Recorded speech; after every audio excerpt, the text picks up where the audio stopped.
மதியம் லஞ்சுக்கு ஒரு comforting bowl of dal khichdi millets வச்சு பண்ணலாமா? எல்லாருக்கும் வணக்கம், welcome to spice and curry Tamil. Millets ஊற வச்சுட்டிங்கன்னா போதும், சட்டுன்னு செஞ்சிடலாம். ஆனால் டேஸ்ட் அவ்வளோ சூப்பராக இருக்கும். இதுக்கு முதல்ல ஒரு பவுலில் 1/2 கப் தெனை அரிசி, 1/2 கப் பாசிப்பருப்பு எடுத்திருக்கேன். அரிசி பருப்பு ஒரே அளவு எடுத்துக்கிட்டிங்கன்னா டேஸ்ட் ரொம்பவே நல்லாயிருக்கும். இது ரெண்டையும் நல்லா கழுவிட்டு தண்ணி ஊற்றி 5லிருந்து 6 மணி நேரம் ஊற வச்சுக்கோங்க.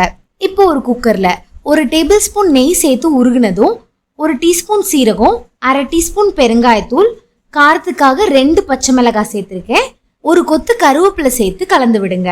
பொடியா நறுக்குன 1 வெங்காயம், 1 டீஸ்பூன் இஞ்சி பூண்டு பேஸ்ட் சேர்த்து பச்சை வாசனை போகிற அளவுக்கு நல்லா வதக்கிக்கலாம். இது கூடவே உங்களுக்கு பிடிச்ச எந்த ஒரு காய்கறி வேணாலும் சேர்த்துக்கலாம்.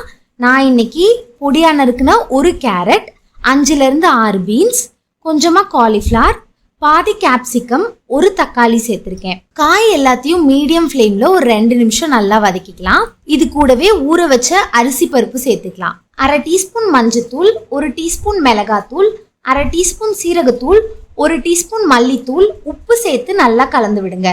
மசாலா அரிசி பருப்போட நல்லா கலந்ததும் தண்ணி சேர்த்துக்கலாம். 1/2 கப் அரிசி 1/2 கப் பருப்புக்கு 4 கப் தண்ணி சரியா இருக்கும். தண்ணி சேர்த்து ஒரு தடவை நல்லா கலந்துட்டு குக்கரை மூடி மீடியம் ஃப்ளேமில் 4 விசிலுக்கு ப்ரெஷர் குக் பண்ணிக்கலாம். ப்ரெஷர் ரிலீஸ் ஆயிடுச்சு. குக்கரை ஓப்பன் பண்ணி பார்க்கலாம். மில்லட்ஸ் நல்லா கொலைய வந்திருக்கு. இந்த கன்சிஸ்டன்சி சரியா இருக்கும். இது இன்னும் டைம் ஆக ஆக திக்காகும். அவ்வளோதான், நம்மளோட சூப்பர் யம்மியான 1 பாட் தால் கிச்சடி ரெடி. இதுக்கு பெருசாக சைட் டிஷ் ஒன்றும் தேவையில்லைங்க. சிம்பிளாக ஒரு சுட்ட அப்பளம், கொஞ்சமாக வெங்காயம் வச்சு சர்வ் பண்ணிங்கனாலே சூப்பராக இருக்கும். இந்த வீடியோ பிடிச்சிருந்தா லைக் அண்ட் ஷேர் பண்ணுங்க. மேலும் இது மாதிரி இன்ட்ரெஸ்டிங் அண்ட் ஹெல்தி ரெசிபிஸ் நிறைய தெரிஞ்சுக்க ஸ்பைஸ் அண்ட் கரி தமிழ் சேனலுக்கு சப்ஸ்கிரைப் பண்ணுங்க. மறக்காம பெல் ஐக்கனை கிளிக் பண்ணுங்க.